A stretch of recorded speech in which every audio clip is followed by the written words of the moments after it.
in terms of my archives career, I fell into it, sort of thing. The state government was advertising for people within the public service to join the Public Record Office in a unit to help departments with implementing FOI. And I was working in an accounting area, and one of the positions sounded like they wanted someone with accounting knowledge and an interest in history. But I wasn't sure, but I applied anyway, and that's what they were looking for. I've worked for the PRO for quite a few years. Did the Masters at Monash when they started that up. But around 1990, I left the Public Record Office and I joined Melbourne Uni running the Archives and Records course there. And that course moved over to RMIT and about 2004, I think it was. I bailed out of there and since then have been doing consulting work in archives and records and some training, mainly through session training provided by the PRO to either community groups or to government agencies. So that's me. Well, it was just I had an interest in history, and as I said, wasn't sure whether they wanted an archives person that wanted with a little bit of accounting knowledge or the other way around. So it turned out they wanted someone with a bit of a history interest, but professionally an accountant. And that's why I sort of fell in there. And then through people like Chris Hurley and Sue McCamish and Mike Tinsley, who were the senior people at the time, they encouraged me to do the Masters out at Monash. The PRO at that stage also had sort of, I wouldn't call it training, but they had sort of sessions where the senior people would sit down with a small group of staff and run through professional development, I suppose you could call it, sessions. Things like how the series system came about and some of that sort of stuff. The first ASA conference I went to was in Hobart. It happened to coincide at the time when Tiananmen Square kicked. Through being involved with the ASA, I then got involved with the ICA as well.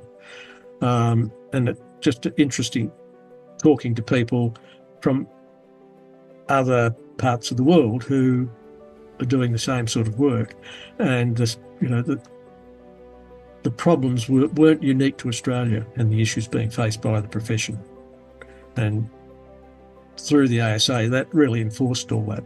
You can sit in your little box here in Australia and not engage, not necessarily not engage, but not realise that everyone's doing this, has the same problems. I think the other thing is that when I was running the course at Melbourne Uni and then at RMIT, I was encouraging the students to join the ASA. I'd run into students who had moved interstate or other places and at conferences, and that was good to see how they were progressing. If I go to the Public Record Office now to do something myself, I still run into past students. I think it's been a challenge, and it's going to get worse, I think, with technology, things like AI. People not thinking of the consequences of what they do with AI. What becomes real and what and what's not. And so many people are doing things electronically, whether it be through social media or email or whatever. And a lot of the information that used to be on paper is held electronically, and there is a lack of regard for retaining that. AI and all the social media stuff and everything people talk about.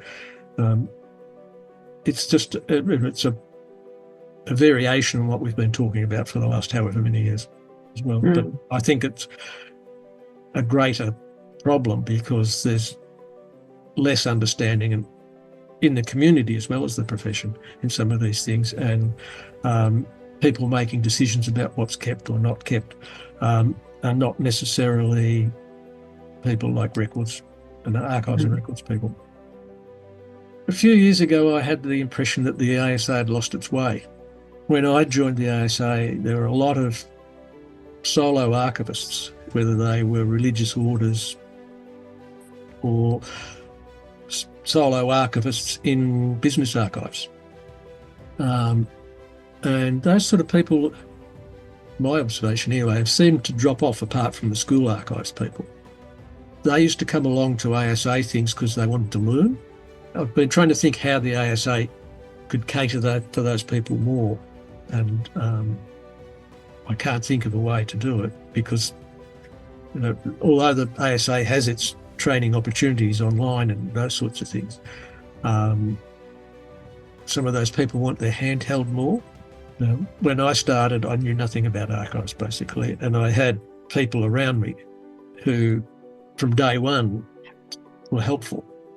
These people coming into archives that are not necessarily got that sort of support, and they're looking for places, organisations like the ASA to provide something for them, and they're not always getting what they want.